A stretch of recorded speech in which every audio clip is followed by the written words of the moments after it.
la table ronde. On va commencer tout de suite.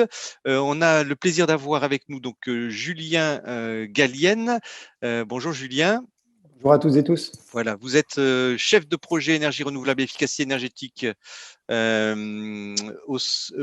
directeur de transition énergétique et de l'innovation au sein du CIGEIF, si je ne me trompe pas. Excusez-moi Julien, un saut de ligne. Ensuite, Martha Marinelli. Bonjour Martha. Il faut ouvrir le micro, Martha. Ah, on a perdu Martha. Martha Marinelli, donc chargée de mission bâtiment et stratégie territoriale à l'Adria. Voilà, bonjour Martha. Ensuite, Hubert Briand. Bonjour Hubert. Bonjour. Vous êtes responsable pôle efficacité énergétique des bâtiments, Banque des territoires. Et enfin, Tony Ferreira. Bonjour Tony. Bonjour à toutes et tous. Vous êtes directeur et conseiller à l'EC, POLD, Paris-Ouest La Défense, pour ceux qui ne connaîtraient pas cet acronyme. Et puis ensuite, Nargis Mimouni, chef de projet énergie renouvelable et efficacité énergétique au sein de l'AREC. Alors, le temps que Martha, il va falloir que Martha aussi se reconnecte peut-être, je pense. Le temps que Martha se reconnecte, une première question à vous tous. Alors peut-être on va peut-être pouvoir commencer avec vous pour l'Adria. C'est, je crois que vous avez mis pour Julien, donc pardon pour Martha, mais on peut pas faire Martha. Mais Julien, c'est pas grave, on va commencer. Je crois que vous avez mis en place des éléments pour la rénovation des bâtiments tertiaires. Oui, alors effectivement, nous, syndicats d'énergie, donc on regroupe 185 collectivités en Île-de-France pour le compte des réseaux gaz et électricité. Et puis, on a aussi un groupe d'achat d'énergie alloué à des services d'efficacité énergétique. Et en fait, on accompagne tous nos adhérents et plus largement sur toute la démarche d'amélioration énergétique du patrimoine bâti des collectivités. De l'amélioration de la connaissance jusqu'aux travaux, la réalisation et leur suivi. On aura l'occasion de détailler ça par la suite. Oui. Si on finit ce tour de table, peut-être Hubert pour vous présenter et comment vous agissez au niveau de la rénovation énergétique. Oui, nous, on a une convention avec l'État depuis 2018 sur la massification de la rénovation énergétique des collectivités territoriales, où on a mis à la disposition des collectivités 2,5 milliards de financement en fonds propres et en fonds d'épargne, donc en prêt à court ou moyen terme. Donc, rajouter à cela une offre d'ingénierie, donc on essaye d'accompagner le parcours des collectivités dans leur démarche de rénovation énergétique des bâtiments. Voilà, et le plan de relance a donné un petit coup de boost sur le sujet, on en reparlera, je pense. Oui, on va voir tout ça. Ensuite, Tony, au niveau du territoire, alors peut-être pour se présenter. Oui, tout à fait. Donc, moi, je représente une association qui est locale, donc qui est sur le territoire de Paris-Ouest La Défense et qui regroupe 11 communes.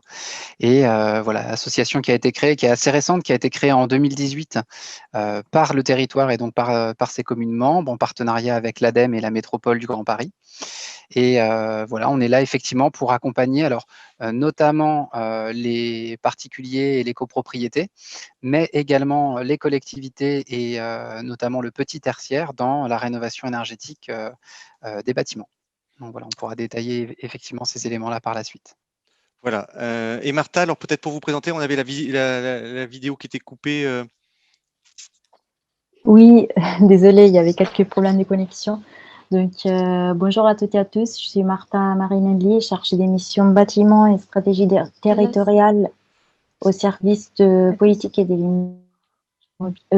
bâtiments au sein de la DREA. Bonjour à toutes et à tous.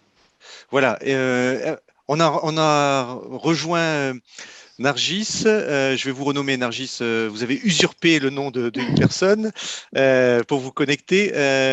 Bonjour Nargis, donc vous au sein de la REC, on en avait dit qu'on commencerait ce tour de table avec vous, peut-être pour vous présenter et puis présenter un peu l'écosystème autour de cette rénovation énergétique des bâtiments tertiaires. Oui, très bien. Donc, je me présente Nargis Mimouni et je suis chargée de projet au sein de l'AREC, Agence régionale énergie-climat. Donc, effectivement, l'une de nos missions, c'est d'apporter de l'information et essayer un peu d'aider à l'articulation entre les acteurs du territoire pour tous les sujets de transition énergétique de manière générale. Et donc aujourd'hui, vu qu'on parle de rénovation énergétique, nous voici. Il faut savoir que à l'AREC, on essaie aussi de disséminer un peu tout ce qui va être données, informations sur la transition énergétique, consommation, production à l'échelle francilienne, notamment via le ROSE.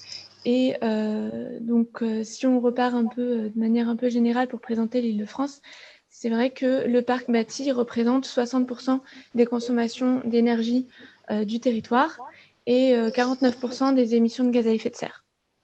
Oui. Donc, c'est un grand levier de la transition énergétique. Il faut que chaque acteur s'approprie ces enjeux d'efficacité énergétique pour essayer de réduire au mieux ses consommations. Mais c'est du coup une problématique qui est très difficile, notamment pour les collectivités, à prendre en main, puisqu'on va avoir des jeux d'acteurs qui sont assez compliqués parfois, des étapes qui sont difficiles à mettre en œuvre. On va retrouver dans un projet d'efficacité énergétique la maîtrise d'œuvre, la mise en œuvre avec les artisans, les entreprises, la distribution avec des grossistes, tout ce qui va être énergie avec les fournisseurs, les sociétés de services énergétiques. On va avoir des questions de financement qui sont liées à ces projets-là, où on va retrouver les banques. Voilà, donc autant d'acteurs qui vont être difficiles à... pas difficiles, mais voilà, qu'il faut connaître pour monter à bien un projet. Qu'est-ce que je peux vous dire d'autre? Donc, en fait, Au niveau, finalement, on peut se poser la question, Nargis, il y a une multitude d'acteurs, effectivement. Donc, est-ce qu'on pourrait dire que il faut commencer par qui pour enclencher cette rénovation énergétique? Parce que on a autour de la table là aujourd'hui, et merci à tous d'être là. On a l'AREC, l'ALEC, on a la Banque des Territoires, on a le CIGIF, l'ADREA. Donc voilà, il y a ce jeu d'acteurs, effectivement, pour le public qui nous entend, les collectivités, parce qu'il y a beaucoup de collectivités qui sont là aujourd'hui avec nous. On est 130 en ce moment. Comment elles font et comment on doit flécher ce parcours? Donc, effectivement, pour commencer, peut-être, il faut s'approprier un peu tout ce qui va être enjeu réglementaire. Il faut que la collectivité sache exactement ce à quoi elle doit tendre, puisqu'on est sur une collectivité, d'abord en action, elle va mettre en place, elle va chercher à connaître son parc. C'est vrai que c'est un parc qui contient beaucoup d'inconnus. On a du mal à avoir un bon suivi. Et donc, c'est là où il faut justement prendre le décret tertiaire comme une opportunité pour améliorer ce suivi-là du parc. Il va falloir élaborer une stratégie à l'échelle de sa collectivité. Et pour ça, donc, effectivement, savoir avoir les objectifs nationaux en tête, c'est déjà un point de départ. Et ensuite, il faut donc, on va avoir notamment les services de l'État qui sont là pour nous aider sur ces aspects réglementaires. Mais on va aussi avoir d'autres acteurs comme les syndicats d'énergie, les associations qui sont proches des territoires et qui justement peuvent aider à cette planification, cette stratégie énergétique que peut mettre en place la collectivité. Ça peut être de l'aide à la décision. Voilà, donc pour tout ce qui va être méthodologie un peu, on peut retrouver ces acteurs-là. On a aussi des dispositifs qui sont mis en place, donc des dispositifs de financement, de soutien. Là, par exemple, notamment, toujours, on va avoir on va retrouver les services de l'État avec la dotation de soutien à l'investissement local, avec le grand plan d'investissement aussi. Mais on va retrouver d'autres acteurs comme la Banque des Territoires qui peuvent du coup aider à financer une partie de ces projets. On va retrouver aussi des acteurs privés qui peuvent aider via notamment les certifications d'économie d'énergie, les C2E. Oui. On a donc des associations aussi qui peuvent aider sur les volets de la communication, tout ce qui va être justement échange entre les citoyens, les entreprises privées, et puis aussi pour tout ce qui va être dissémination des bons moyens, des bonnes méthodes à mettre en place sur le territoire. On va avoir tout ce qui va être aussi information pour du coup dialoguer entre collectivités, faire des retours sur ce qui fonctionne pour une collectivité et ce qui peut être remis en place au sein d'autres territoires. Oui, c'est ce qu'on va voir. Oui. Là, finalement, vous faites l'ouverture de cette table ronde, Nargis. Quand on regarde en termes d'outils au niveau de la DREIA, Martha, vous avez mis en place des kits, c'est ce que disait Nargis, des kits d'accompagnement. Je crois que vous appelez ça un kit d'accompagnement ministériel pour les assujettis. Vous pouvez nous en parler rapidement?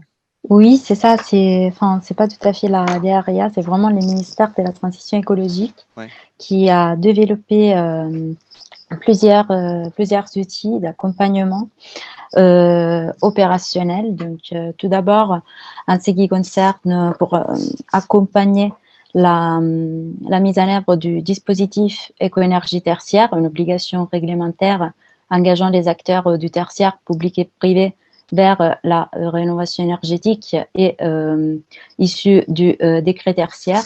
Le ministère a développé tout d'abord un kit éco-énergie tertiaire, c'est-à-dire un outil complet d'information destiné à tous les assujettis du décret tertiaire et comprenant une présentation du dispositif en quelques slides permettant de présenter globalement les décrets, ainsi qu'une fiche synthétisant les points clés du dispositif en 4 pages, des fiches pour passer à l'action en 10 étapes, donc résumant les étapes clés à suivre pour respecter ces obligations, ainsi qu'une foire aux questions qui est disponible en ligne sur les sites de la plateforme Opérate et qui est mise à jour mensuellement. Donc, à savoir que une partie intégrante du dispositif éco-énergie tertiaire sera justement les renseignements l'inscription de ses propres consommations sur la plateforme Opérate, une plateforme à la fois de recueil, de suivi de consommation qui permet d'engager les gestionnaires de bâtiments à raisonner en termes d'obligation de résultats. Ouais. De plus, ça Martha, oui, ça, on va y revenir sur la plateforme Opéra. Mais si ces kits, le public qui nous entend, ces kits, s'ils veulent se les procurer, finalement, ils vont sur la plateforme Aide Territoire, c'est bien ça pour avoir accès à ces non, kits? non, il est disponible en ligne. Ça suffit de taper kit éco-énergie tertiaire, Ouais. ministère de la Transition écologique, et c'est disponible en ligne. Ouais. En complément, il y a un kit rénovation énergétique de bâtiments des collectivités locales qui est spécifiquement adressé aux collectivités et aux élus locaux et qui présente donc tous les étapes qui ont été citées, comme voilà, connaître son parc, planifier sa stratégie, réaliser les montages techniques et financiers, passer à l'acte, donc démarrer et suivre ses propres consommations. Est-ce qu'on peut résumer, là, je vous parle sous votre contrôle à tous les 5, est-ce qu'on peut résumer que quiconque vient vers vous, vous fournirez aussi ces kits, finalement, les liens vers ces kits, vous utilisez tous Oui, tout à fait. les mêmes kits, hein, c'est bien ça. Tout à fait. Si on regarde Hubert, on va revenir à vous, Martha. Hubert, Oui. pour regarder ces enjeux de la rénovation énergétique, effectivement, je crois qu'on doit pouvoir dire qu'il n'y a pas qu'un enjeu administratif, une logique administrative d'application du décret, il y a quand même quelque chose de plus profond que ça. Oui, voilà, nous, on insiste beaucoup sur cet aspect-là, c'est-à-dire l'aspect réglementaire n'est que la concrétisation administrative, réglementaire, technique d'une démarche. Je crois que vraiment l'objet, c'est la démarche et le décret tertiaire vient effectivement concrétiser, il a eu du temps à sortir, mais il est finalement sorti, mais concrétiser une démarche, un parcours. Voilà, et je pense que, si vous voulez, pour répondre à vos questions, y compris la précédente, l'idée, ça serait que tous les acteurs de l'écosystème de la rénovation énergétique, du bureau d'études jusqu'à l'artisan, passant par les financeurs, par les accompagnateurs, les syndicats, les ALEC, etc. Voilà, tout le monde, les préfectures, tous ceux qui donnent des financements ou des subventions ou de l'ingénierie, tout le monde, en fait, ait le même discours, rame dans le même sens et puisse donner au maître d'ouvrage, qui est au final quand même l'acteur principal, une vision commune, cohérente, à la fois de ce qu'il doit ou ce qu'il peut faire et ce à quoi il a droit, en termes de financement ou d'accompagnement. Voilà, je crois que c'est assez important. Et le décret tertiaire n'est que le marqueur technique, administratif, réglementaire d'une démarche et de ce parcours, parce que ce n'est pas une fin en soi, le décret tertiaire. Et je pense qu'une vraie rénovation, une vraie transition énergétique dans les collectivités notamment, mais aussi dans le privé, puisqu'on est quand même aussi sur du parc privé. Le vrai challenge de la transition énergétique du parc tertiaire, c'est que les maîtres d'ouvrage s'engagent résolument dans une stratégie patrimoniale, une stratégie énergétique et un parcours de rénovation par étape ou global, dont le marqueur principal est le décret tertiaire avec Opéra, etc., qu'on verra tout à l'heure. Ouais. Voilà. Julien, pour le CGIF, vous voyez que j'ai réussi finalement en m'entraînant à prononcer correctement le nom de votre syndicat, mais vous, en préparant cette table ronde, on se disait il y a une vraie opportunité dans ces débuts de nouvelle mandature pour les élus, et puis vous aussi, votre travail, c'est de mutualiser les outils, un travail de mutualisation. Oui, ben, c'est tout à fait l'ADN même d'un syndicat d'énergie comme le nôtre. Pour aller dans le sens du beurre brillant, c'est vrai que les enjeux sont importants. Moi, je voudrais rappeler que la facture énergétique du patrimoine des collectivités, c'est 50 € par habitant et par an à peu près. Et parmi celles-ci, il y a 3/4 qui incombent au patrimoine du bâti des communes et on va dire à peu près 18% sur l'éclairage public. Donc, si on veut agir sur l'énergie dans les collectivités, au niveau du bâti, on a tous préfléché ce qu'il fallait faire.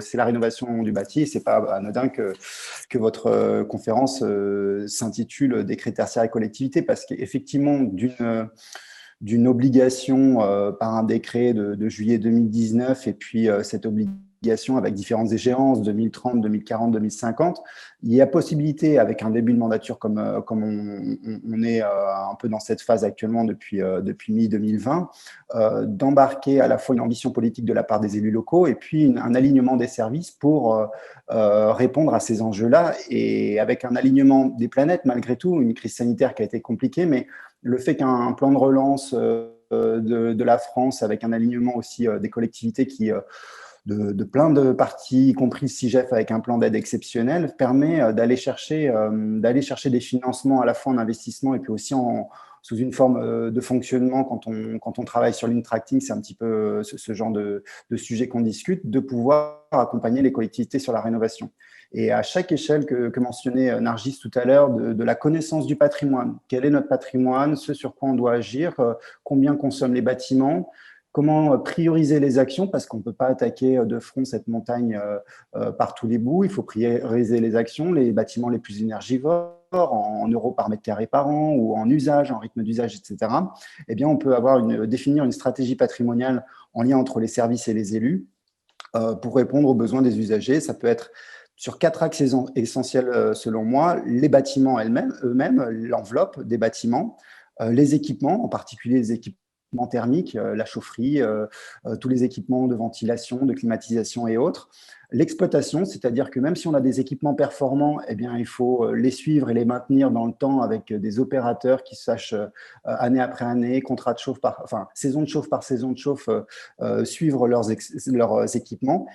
Et puis, un dernier lieu qu'on oublie souvent, c'est les usages, parce que les bâtiments, ils répondent à différents usages du service public, et pas oublier l'intensité d'usage qu'il peut y avoir de ces bâtiments, à la fois de façon saisonnière, mais aussi en termes de différents usages. Et j'ai tendance à croire que la maîtrise d'usage est aussi importante que la maîtrise d'ouvrage ou la maîtrise d'œuvre en amont.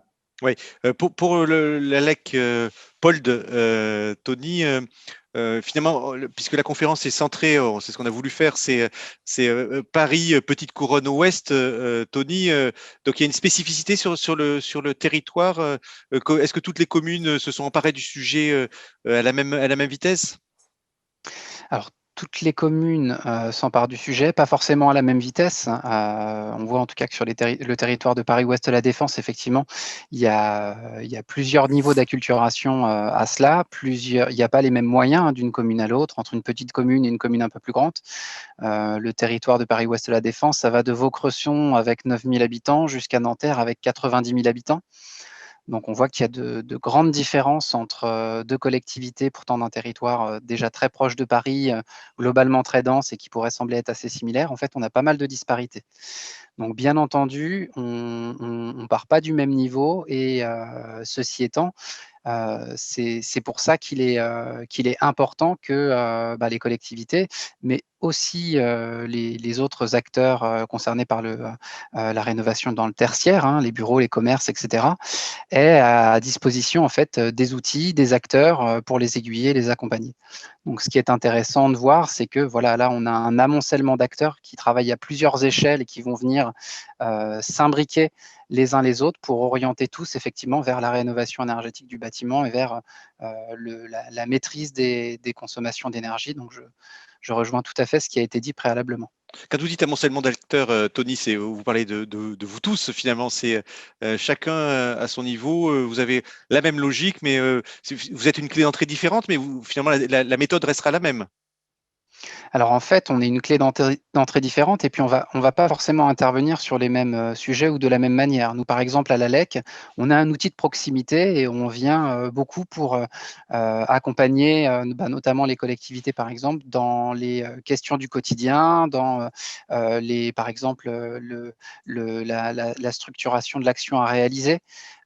Savoir par quoi commencer, est-ce que la collectivité connaît déjà bien son parc avant de se lancer des travaux? Est-ce qu'il y aurait des études à réaliser pour compléter sa connaissance de son parc? Est-ce qu'il y aurait des études type audit, bâtiment par bâtiment à réaliser? Et puis après, nous, on va identifier, on va aider la collectivité à identifier des aides financières, des acteurs qui pourront venir réaliser des études ou leur faire bénéficier d'actions de financement ou de méthodologies mutualisées ou autres. Et donc, c'est en cela, en fait, que nous tous, acteurs qui sont présents autour de la table, peuvent être utiles. Oui. Nargis, quand les collectivités viennent vers vous au niveau de la REC, elles viennent vers vous pour des questions qui sont du ressort de leur bâtiment ou pour leurs administrés ou pour les deux? Finalement, si vous aviez un retour d'expérience, je vois que vous êtes très actif sur la REC sur ces sujets. Il faut ouvrir le micro, Nargis.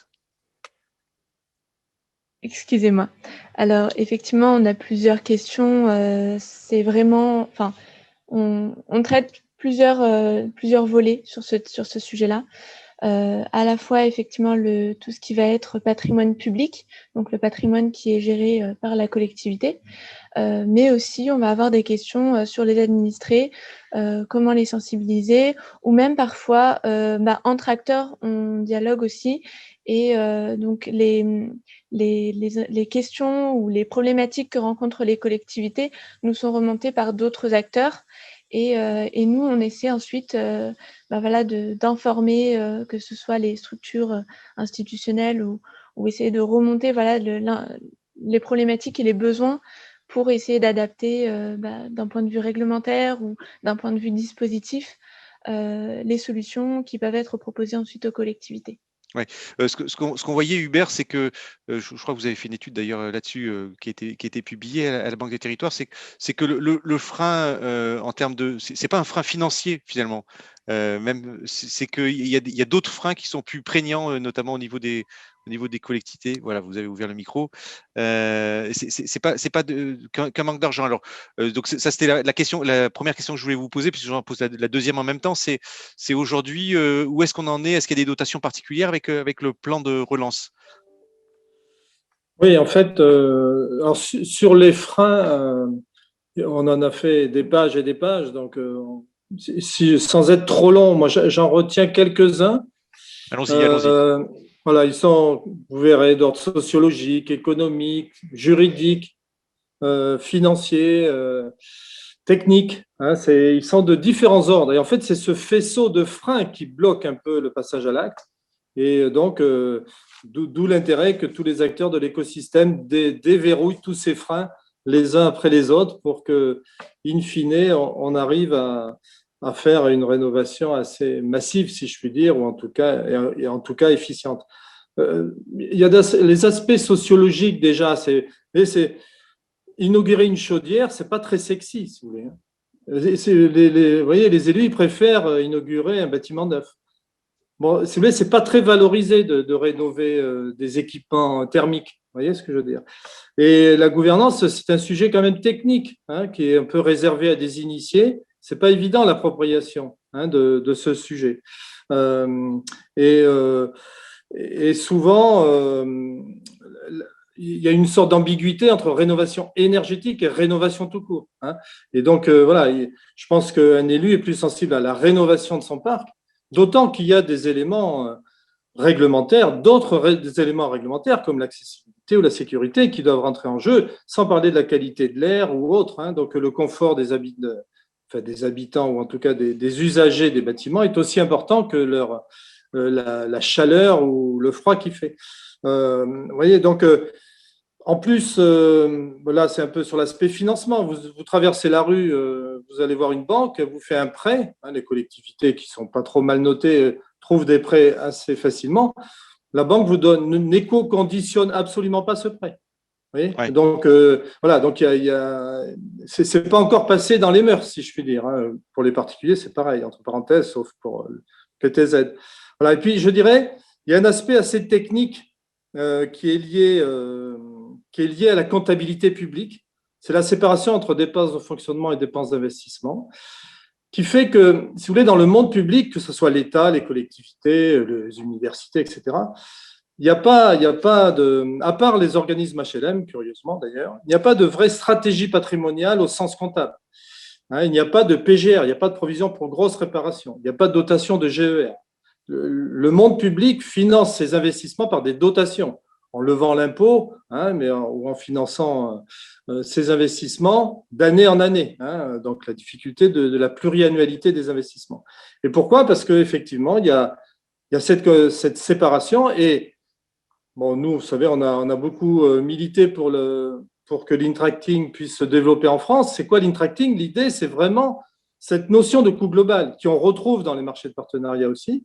Hein, où vraiment, vous savez, dans la vie d'un bâtiment sur 40 ans, hein, le coût global d'un bâtiment sur 40 ans, c'est 25%, c'est l'investissement, 75%, c'est l'exploitation et le fonctionnement.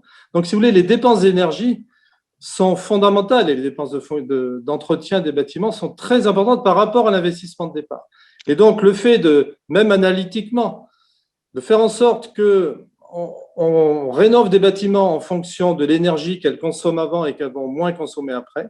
Si vous voulez, c'est fondamental. Beaucoup de gens, dans beaucoup de collectivités, hein, mais ce n'est pas un reproche, hein, c'est un constat, les PPI, les plans pluriannuels d'investissement, sont faits indépendamment, je dirais, du fonctionnement que ça va coûter. Hein, souvent, on construit un magnifique bâtiment. Voilà, je ne dis pas peu importe ce que ça va consommer. Autrefois, c'était un peu comme ça. D'ailleurs, il faut rénover tous ces bâtiments des années 70-80 qui consomment énormément, plus que presque les écoles de Jules Ferry. Hein. Donc, on a un vrai sujet d'exploitation et de coût de l'inaction. Et ces bâtiments qui sont très énergivores, en fait, plus on attend, plus ils se dégradent. Donc, sur le temps, en termes patrimonial, c'est catastrophique. Et plus ils consomment. Et donc, plus les collectivités obèrent leur capacité d'investissement plus tard. Oui, donc voilà. Il faut investir maintenant. C'est ce qu'on disait. C'est au niveau de la DREA, Martha, vous, pour les dotations, je crois qu'il y a des dotations particulières dans le cadre de ce plan de relance. Est-ce qu'il y a des choses qui sont vraiment sur la région ou on est aussi des aides nationales? Oui, alors tout d'abord, en termes d'outils financiers, de leviers financiers, il y a un outil qui est essentiel pour les collectivités pour passer à l'action, c'est-à-dire la plateforme Aide Territoire qui recense et rassemble toutes les aides existantes sur les territoires. Donc, aussi, en ces cas, je pourrais vous joindre les liens de connexion. Il faudra juste taper sa propre, les nombres de sa propre collectivité, ensuite les types de projets envisagés pour obtenir une liste d'aides à la fois financières mais aussi en ingénierie technique mobilisables. En complément, pour cette année 2021, il y a eu une DSIL, dotation de soutien à l'investissement local, spécifiquement dédiée à la rénovation énergétique de bâtiments publics. Donc, il s'agit de 950 millions d'euros, dont 650 destinés aux bâtiments communaux. Donc, ces subventions peuvent être accordées pour des travaux de rénovation énergétique s'inscrivant dans la trajectoire définie par Écoénergie tertiaire, donc respectant un engagement de réduction des consommations énergétiques de moins les 30%, mais aussi s'engageant dans les objectifs du plan de relance, c'est-à-dire favorisant à la fois la transition écologique, mais aussi la relance économique et la cohésion sociale. Oui. Alors, on avait, juste avant d'enchaîner, on avait un petit sondage pour vous, une petite enquête, un quiz. Vous n'avez pas prévenu, cher conférencier, mais c'est en direct, c'est une nouveauté, voilà, qu'on a décidé de faire. Alors, je vais vous laisser voter. Vous allez même pouvoir voter, cher conférencier aussi, vous aussi. Et puis on va voir les résultats. Alors, il y a deux questions. Voilà, je vous mettez bien en plein écran pour pouvoir voir ce quiz sondage. Déjà, c'était pour vous connaître, hein, qui était le public, là, parce que vous êtes 150 à être avec nous là en ce moment. Est-ce que vous êtes une collectivité, un gestionnaire de bâtiments privés, une entreprise de travaux, un bureau d'études, de cabinet d'architecture ou autre? Et puis, il y a une petite question quiz. On va voir si vous y répondez bien. C'est le décret tertiaire concerne tous les bâtiments à usage primaire. Commencez à voter, hein. Les bâtiments neufs à usage tertiaire, les bâtiments existants de plus de 1000 mètres carrés. Et seulement les bâtiments à usage antérieur. À usage tertiaire antérieur. Alors, voilà, il y a des réponses. Alors, je vois que vous notez. Allez, on vous laisse 10, 9, 8, 7, 6, 5, 4, 3, 2, 1, 0. Voilà, tout le monde a voté, c'est bon. Je vais vous partager les résultats en direct, comme ça vous nous permet d'alimenter ce débat. Effectivement, la première réponse, on voit une majorité de collectivités qui est avec nous, hein, aujourd'hui, là, 27% de collectivités. Autres, alors il y a beaucoup d'autres, il faudrait voir ce qu'il y a dans les autres. En tout cas, c'est les collectivités qui sont majoritaires. Et puis, effectivement, vous avez répondu, je crois, juste, si je ne me trompe pas, là, je parle sous votre contrôle, là, vous êtes tous et toutes des experts. C'est le décret tertiaire concerne les bâtiments existants de plus de 1000 mètres carrés, hein, c'est bien ça. Donc, et à 85%, vous avez répondu cette bonne réponse. Alors, quand on regarde, merci pour ce petit quiz là qui en direct. Quand on regarde pour vous, Julien, le territoire, peut-être on peut donner effectivement, on parlait d'exemples. On peut donner un exemple. Je crois que vous aviez un exemple sur la commune du Val d'Oise. Sur une commune du Val Oui, d'Oise. alors Hein. une commune du Valois, peut-être juste avant et rebondir sur le quiz, plus Ouais. de 1000 mètres carrés, il y a une petite subtilité, mais les gens qui nous écoutent regarderont les décrets arrêtés avec assiduité. Ça peut être aussi des parties de bâtiments qui sont de plus de 1000 mètres carrés à usage tertiaire. On peut avoir des bâtiments plus grands qui ont une partie à usage tertiaire et qui recoupent plus de 1000 mètres carrés. C'est une première possibilité. Et puis l'autre possibilité, c'est des bâtiments plus petits de 1000 mètres carrés, mais qui, additionnés sur une même unité foncière, font plus de 1000 mètres carrés. Donc, attention à ne pas oublier une partie du patrimoine dans ces obligations-là, d'où l'intérêt d'être accompagné par les acteurs qui sont autour de cette table, notamment. Oui, oui. Alors, effectivement, c'est dans l'esprit, finalement, c'est de dire j'ai un groupe de bâtiments, il faut que je rénove ce groupe de bâtiments. Si mes bâtiments sont vraiment séparés géographiquement, donc là, c'est des bâtiments différents, c'est ça, hein? Tout à fait, tout à fait. Dans l'esprit, effectivement, par rapport à votre dernière question, nous, l'accompagnement du CIGEF, on a tendance à dire qu'il est à 360 degrés tout au long de la vie du projet. Ça va effectivement de la connaissance du patrimoine, comme je le disais tout à l'heure. On a au sein du CIGEF des conseillers en énergie partagée qui accompagnent les collectivités de moins de 10 000 habitants du territoire francilien, dont notamment ce fléché aujourd'hui dans cette conférence. On a aussi, à travers le groupement de d'achat de services d'efficacité énergétique, la possibilité pour les collectivités, quand elles souhaitent aller plus loin, mieux connaître leur patrimoine et définir une stratégie patrimoniale et énergétique, de faire appel à ces outils d'aide à la décision, des prestations d'études ou de conseils qui permettent de mieux prioriser à la fois les travaux sur les enveloppes, mais aussi sur l'exploitation. Il y a un gros enjeu autour de l'exploitation, et en particulier des installations de chauffage. Ce n'est pas toujours les plus grands investissements à réaliser, pourtant les économies d'énergie sont plus rapides. Et puis, on a aussi un accompagnement qui se fait sur les différents outils, j'allais dire, juridiques et financiers.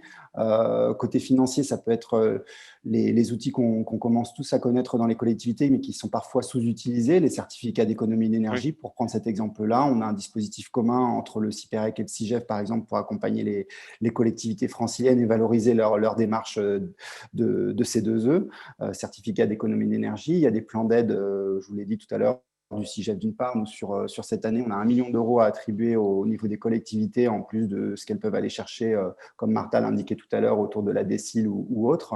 L'in-tracting, avec un mécanisme bien expliqué par Hubert tout à l'heure, est peut-être un peu plus complexe, mais dans sa vertu, vraiment d'aller chercher des équipements, d'aller chercher des économies d'énergie à faible temps de retour sur investissement, 8-10 ans maximum, en travaillant sur les équipements économes, le chauffage, les régulations, les climatisations, pas forcément des coûts d'investissement importants, mais qui peuvent rapporter des économies d'énergie importantes.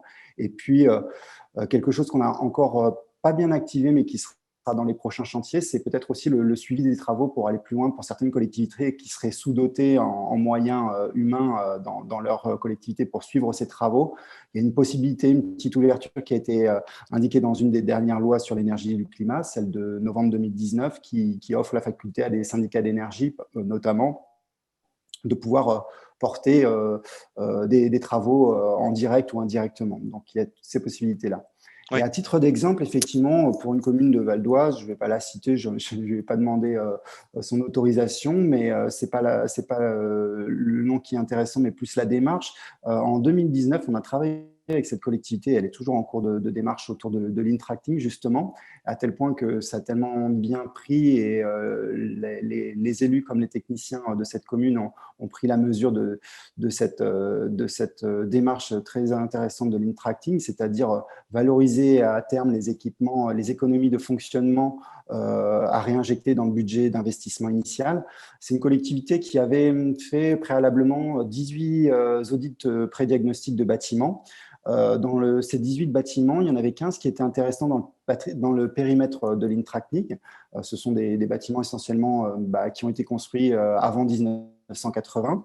Et donc, autour de ce périmètre, quand même, cette collectivité, elle a 1,5 million de factures énergétiques par an. Donc, vous voyez que les enjeux, quand Hubert Briand disait sur la durée de vie d'un bâtiment à l'échelle de 40 ans, c'est faramineux, les dépenses énergétiques engagées. Et bien là, avec une démarche d'in-tracting, un accompagnement très fin de la part d'un assistant à maîtrise d'ouvrage et puis entouré du syndicat.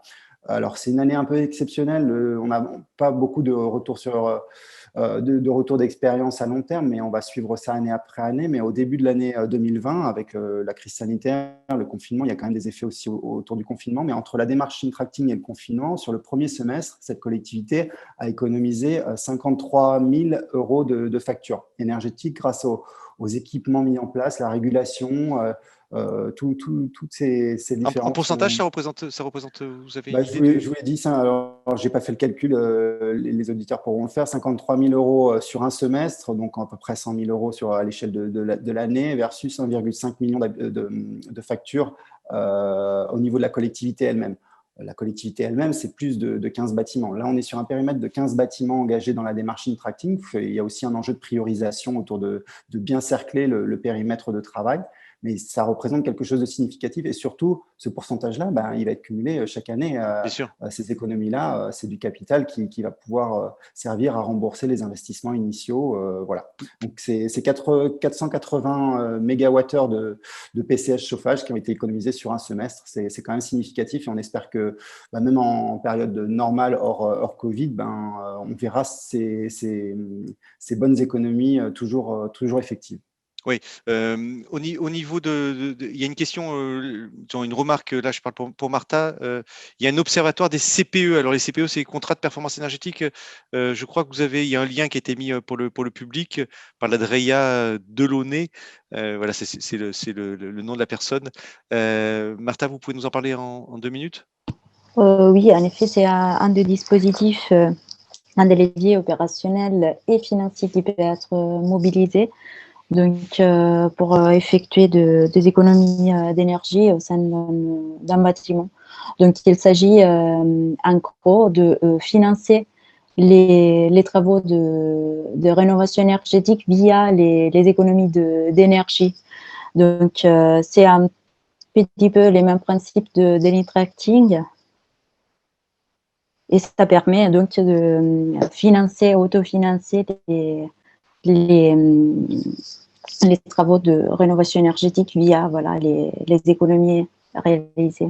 Oui, il y avait une question là. Allez, on va prendre quelques questions parce que je vois le temps qui file. Il y avait une question de Patrick qui dit voilà, je suis une collectivité soumise au décret tertiaire. Vous l'avez tous. Hein, j'accueille sur mon toit une centrale solaire qui produit de l'électricité que l'on autoconsomme, mais je ne suis pas propriétaire de la centrale. Comment est calculée l'énergie autoconsommée? Est-ce qu'elle est transférée sur le réseau? Voilà. Est-ce qu'on le déduit ou pas? Est-ce qu'il y a quelqu'un qui veut répondre à cette question un peu technique sur ceux qui ont des centrales sur les toits? Vous battez pas, hein? Tony, Julien? Au moins sur l'aspect autoconsommation, dès l'instant qu'il y a des ENR thermiques ou renouvelables de façon globale qui sont utilisés, on peut les déduire évidemment des consommations des bâtiments. Donc après, sur l'aspect comptage, et s'il y a une partie qui est en revente partielle, je pense que c'est vraiment le dispositif de comptage qui fait foi. On sait que les GRD, les gestionnaires de réseaux de distribution peuvent être engagés à remonter des données de la part, que ce soit du côté d'Enedis ou de GRDF. Je pense que tout ça peut être comptabilisé. Soit c'est par dire d'experts avec des calculs et des abacs qui permettent de faire ça, soit c'est réellement du comptage. Mais le principe même, c'est bien de définir la consommation d'énergie finale des bâtiments qui est utilisée. Pour les IRVE, j'ai un doute sur la mobilité électrique. On est moins sur les consommations directes des bâtiments, mais plus un usage, un service annexe. Je suis pas Nargis sûr. avait sûrement une réponse là-dessus. Nargis, je vois que Nargis opiniait. Non, je suis d'accord avec Julien. Pour tout ce qui est IRVE, en tout cas, actuellement, je ne crois pas que ça rentre effectivement dans les calculs de consommation, de réduction des consommations. Il y a d'autres questions. Une autre question, bon, je ne vais pas rentrer dans le détail de la question, mais qui dit voilà, les aides sont conditionnées à un taux minimal d'économie d'énergie de 30%. Est-ce qu'il y a quelqu'un qui veut répondre? Tony, Hubert? Hubert? Bon, oui, je pense. Enfin, après, je pense qu'il y aura tout le détail sur toute la trajectoire du décret tertiaire, donc je ne rentre pas trop dans les pourcentages du décret. Mais sur les aides, effectivement, tout à l'heure, notre collègue de l'Adria en a parlé, ou Nargis aussi, sur les aides de l'État qui sont conditionnées notamment à la nouvelle décile, plan de relance, est conditionné à 30% minimum d'économie d'énergie. Le prêt à long terme de la Caisse des dépôts, le prêt qui s'appelle GPI Ambre, comme ambition rénovation énergétique, lui aussi nécessite 30% d'économie minimum. L'intracting, c'est un peu différent, puisque comme l'a expliqué Julien, on est plutôt sur des temps de retour courts, donc on est plutôt sur la première marche de l'escalier de la rénovation. Si on prend l'image de la rénovation par étapes, là on est sur ce qu'on appelle les gains rapides, les quick wins, ce que d'ailleurs le plan de relance a beaucoup financé, notamment dans le parc de l'État. Donc voilà, donc le 30% est un premier marqueur important dans les aides ou dans les financements publics actuellement, même s'il ne correspond pas tout à fait au pourcentage du décret tertiaire, mais je pense que tout à l'heure on y reviendra, puisque Oui. voilà. On va aller sur le détail. Il y a une question d'Éric peut-être pour Tony. Effectivement, Tony, peut-être on peut aussi en profiter pour donner un petit exemple sur le territoire. Je crois que vous vouliez parler de Nanterre. Et la question qui était aussi, c'est on voit que le point de départ, c'est quand même l'audit, même si l'audit n'est pas forcément obligatoire, mais en tout cas, est-ce que au niveau de l'ALEC, Paul, vous faites ce travail d'audit ou c'est des bureaux d'études qui le font et puis il y a des collectivités qui disent voilà, s'il y a un budget qu'autour de 1 500 € pour faire l'audit ou tout au moins pour aider à cet audit. Oui. Donc en l'occurrence, nous, on va pas du tout effectivement se positionner pour réaliser l'audit.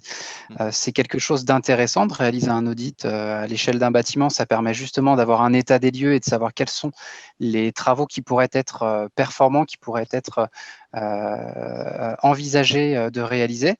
Avant peut-être une étude un peu plus poussée de maîtrise d'œuvre pour vraiment définir le cahier des charges des travaux, mais au moins voilà, de dégrossir et de voir qu'est-ce qui pourrait être envisagé.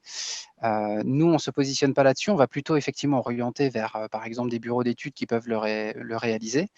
Une structure comme les ALEC, en fait, on intervient davantage sur, si vous voulez, l'encouragement de la dynamique territoriale de rénovation énergétique. Donc, on va accompagner en fait tous les acteurs pour aller vers de la rénovation énergétique, parce que comme ça a été indiqué dans la discussion, ça a un coût de rénover les bâtiments.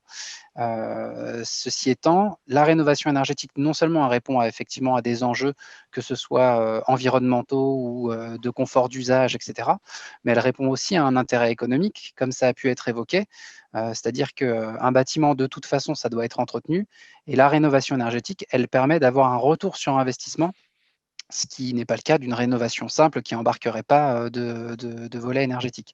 Et donc, nous, on vient dans cette idée-là, et bien entendu, pour essayer d'emmener tout le monde vers de la rénovation énergétique, d'être un peu facilitateur local sur les démarches de rénovation énergétique et d'amélioration énergétique sur le territoire. Ouais. À titre d'exemple, peut-être pour dire, pour revenir aussi sur la question plus générale de la rénovation énergétique et pour sortir aussi un petit peu de cette idée de décret tertiaire, c'est que quand on regarde sur Paul, en tout cas, le décret tertiaire, c'est effectivement un petit peu plus de 80% des surfaces de bâtiments tertiaires, mais c'est seulement 18% des bâtiments. En fait, on a quand même 80% des bâtiments derrière, donc un nombre de mètres d'ouvrage potentiellement aussi assez important derrière, qui n'est pas pris en compte dans le décret tertiaire. Et c'est aussi tout ça qu'on veut emmener vers. Donc, il y a effectivement la nécessité de répondre au décret tertiaire et puis aussi sans doute la volonté d'exemplarité des collectivités, par exemple, qui est important à prendre en compte. Mais l'idée, c'est de tirer tout le monde vers cette action-là. Oui, parce que c'est ce que vous disiez, c'est ce que Hubert disait, c'est que les 75%, si j'ai bien retenu le chiffre, c'est l'exploitation. Et donc, ça concerne aussi les petits bâtiments. Et donc, on a tout intérêt à rénover ceux de plus de 1000 mètres carrés comme les autres. Alors, une question de Stéphane qui dit comment faire pour rénover l'ITE et développer certaines ENR, donc des solaires thermiques photovoltaïques, si des ABF, architectes de bâtiments de France, ne nous permettent pas de le faire. Effectivement, alors ça, c'est un discours qu'on voit souvent. C'est où est-ce qu'on met la ligne de partage entre je garde un patrimoine avec son histoire. Vous parliez d'école de Jules Ferry avec son histoire et son architecture et je rénove et j'y vais franchement et parce que j'ai des gains énergétiques. Est-ce que vous avez une réponse à apporter là, aux collectivités? Et allez, Tony après Hubert. Oui, allez. Juste une expérience. Oui, pardon. Vas-y, Tony. Tony après Hubert, voilà. Brièvement, de toute façon, pour le coup, moi, je suis assez touché par cette question parce que j'ai travaillé préalablement pendant un certain nombre d'années dans un CAUE, un conseil d'architecture, d'urbanisme et de l'environnement. Et effectivement, ces questions-là étaient un petit peu au centre de nos préoccupations. En fait, c'est simplement une histoire de trouver le projet le plus adapté au bâtiment, finalement. Deux bâtiments différents n'auront pas les mêmes réponses en matière de rénovation et de rénovation énergétique particulièrement. Et effectivement, quand on a des bâtis avec des qualités architecturales, il faudra trouver des réponses adaptées à ce type de bâti. Alors, je ne dis pas que c'est toujours facile, ça nécessite effectivement beaucoup de liens avec les ABF, avec les structures, les acteurs locaux comme les CAUE par exemple, et ça nécessite de réfléchir effectivement à la solution la plus adaptée au bâtiment. Mais je pense que c'est une vision assez intéressante que de se dire dire que finalement, la rénovation d'un bâtiment doit vraiment partir du jus du bâtiment, du type de bâtiment que l'on a. On n'aura pas les mêmes réponses à copier et coller partout. Ça pourra se faire dans des types de bâtis similaires, mais on a aussi énormément de bâtiments différents pour lesquels on devra apporter des réponses différentes. Hubert? Oui, je souscris tout à fait, hein, et donc, c'est vraiment l'intérêt du parcours, hein, le parcours ingénierie, financement, suivi. Hein, c'est un peu ça le parcours. Et les études préalables, l'ingénierie préalable est fondamentale. Juste, je cite 2 expériences qu'on est en train de cofinancer.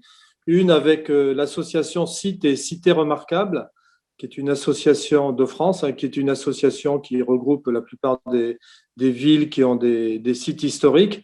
Et donc, on mène une vingtaine d'expérimentations sur des sites historiques sur la rénovation énergétique dans les villes Action Cœur de Ville. Hein, donc, il y a 222 sites Action Cœur de Ville. On est en train de mener une vingtaine d'expérimentations qui, j'espère, pourront servir pour d'autres villes et d'autres sites, même si elles ne sont pas dans le périmètre Action Cœur de Ville. Et puis, une deuxième expérience qui, là, c'est au sein d'Effinergie. Vous connaissez Effinergie, qui est une association notamment des régions de France, qui, avec le label Effinergie, donc BBC Rénovation, et puis voilà. Et donc là aussi, on participe à un groupe de travail sur un label Effinergie Patrimoine, hein, où là, il y aurait un label qui serait décerné également sur des rénovations pour des sites remarquables ou des sites historiques ou protégés. Donc voilà, donc on espère que ce type d'expérimentation pourra fournir une sorte de glossaire ou de, comme le dit Tony, je crois qu'il n'y a pas de solution miracle, on ne fera pas de l'isolation sur l'extérieur du palais de Versailles. Bon, mais on peut quand même trouver des solutions où on peut faire des gains énergétiques significatifs, y compris sur les équipements notamment. Oui. Martha, c'est l'Adria encore que vous avez monsieur ou madame Delaunay qui a commenté effectivement. Je crois que vous travaillez, c'est le commentaire qui est fait. Hein, Oui. Vous travaillez avec la DRAC, hein, sur ces sujets de patrimonial. Hein, Oui, exactement. On essaye de faire rencontrer les enjeux énergétiques avec les enjeux de préservation du patrimoine. On travaille sur ces sujets avec la DRAC et le CEREMA via un groupe de travail. Et pour parler de livrables qu'on a produits, il y a de fiches pratiques, dont notamment la fiche partagée par Anne Delaunay, faciliter la rénovation à l'échelle des îlots, où voilà les éléments importants à prendre en compte lors de la rénovation énergétique d'un bâtiment à intérêt architectural sont mises en avant. Voilà, oui, donc cher public, téléchargez bien ces fiches, hein, ces liens qu'on vous donne pendant la conférence. Martha, je vous ai coupé. Oui, non, je voulais juste dire que cette fiche, comme des autres fiches repères, où l'on peut vraiment trouver un accompagnement pédagogique à ça ou aussi à d'autres doutes qui peuvent qui peuvent avoir lieu, sont disponibles sur les sites donc, de la DRIA et sur les sites du Memento méthodologique de la rénovation énergétique, un site conçu par la DRIA pour justement accompagner ces démarches de rénovation énergétique. Oui. Est-ce qu'on pourrait dire, Nargis, pour compléter le propos, là je vois le temps qui file, hein, il est 15 heures, donc on va devoir avancer, mais finir avec ce par quoi vous commenciez, Nargis, cette conférence, c'est de dire il faut bien connaître son patrimoine. C'est la nécessité, c'est ce qu'on disait, de faire un état des lieux, surtout sur les collectivités qui ont un patrimoine important, pour faire un état des lieux précis du patrimoine vis-à-vis des enjeux de l'audit énergétique. Oui, c'est tout à fait ça. Effectivement, le plus important, c'est de ne pas avoir peur d'engager des démarches pour réaliser des audits énergétiques sur son patrimoine. Et ça va justement nous permettre d'avoir une liste d'actions potentielles qui peuvent être menées sur chaque bâtiment individuellement, puisque chaque bâtiment, comme on l'a dit, est différent et soumis à des contraintes différentes. Et du coup, de pouvoir associer des bénéfices potentiels à chaque action et de se rendre compte que, et financièrement et énergétiquement, il y a un intérêt de toute manière à préserver son bâtiment et donc à inclure cette rénovation énergétique dans la rénovation du bâtiment pour de toute manière garder son bâtiment sain et agréable à vivre, quoi. Ouais. Ce qu'on pourrait dire finalement pour le public, c'est que finalement avec vous tous et toutes, il faut dire aux collectivités, allez-y. Maintenant, Oui. contactez qui vous voulez parmi la LECPOLD, le CGIF, pardon, je me suis trompé une fois, la REC, ou alors la DREA. Allez-y, contactez ou la Banque des Territoires, et puis après vous rentrez dans un dispositif et vous faites cet état des lieux, et puis vous commencez Tout à fait. petit à petit, chemin faisant, sachant qu'il faut en 2030 être à 40% d'économie d'énergie. Oui, et je voudrais juste préciser, j'ai vu une question qui est passée sur la peur de ne pas atteindre les objectifs d'efficacité énergétique sur un projet et donc de devoir avoir des pénalités par rapport aux subventions qui pourraient être associées. Il faut savoir qu'il y a plusieurs types de contrats qu'une collectivité peut passer avec des privés et en fonction de ces contrats-là, ça lui accorde aussi une certaine sécurité. Donc, il ne faut pas se dire non, j'y vais pas, j'ai peur et je ne demande pas les dispositifs parce que j'ai peur de ne pas rentrer dans les clous, mais au contraire, ne pas avoir peur de se fixer des objectifs sérieux et de les atteindre avec les bons professionnels qui nous accompagnent. Voilà, ça sera le mot de la fin. Il y avait Hubert. Allez. Ah, il faut ouvrir le micro. Oui, juste préciser que bon, il y a le programme acté, on n'a pas cité le programme acté pour les collectivités concernées qui apportent des aides en ingénierie en amont auprès des mutualisateurs, comme on peut les appeler, comme le CIGEF par exemple. Et puis nous, Banque des Territoires, on apporte également un cofinancement d'études, à 50% à peu près, sur des études préalables. Donc voilà, les collectivités peuvent s'adresser à la direction régionale de la Banque des Territoires pour ça. Oui, il faut commencer le dispositif parce qu'effectivement, il y a plusieurs freins, comme vous disiez, Hubert, et c'est en avançant qu'on lève ces freins, et c'est grâce à vous tous et toutes que les collectivités et tous les acteurs vont y arriver. Voilà, je voulais vous remercier beaucoup pour cette table ronde.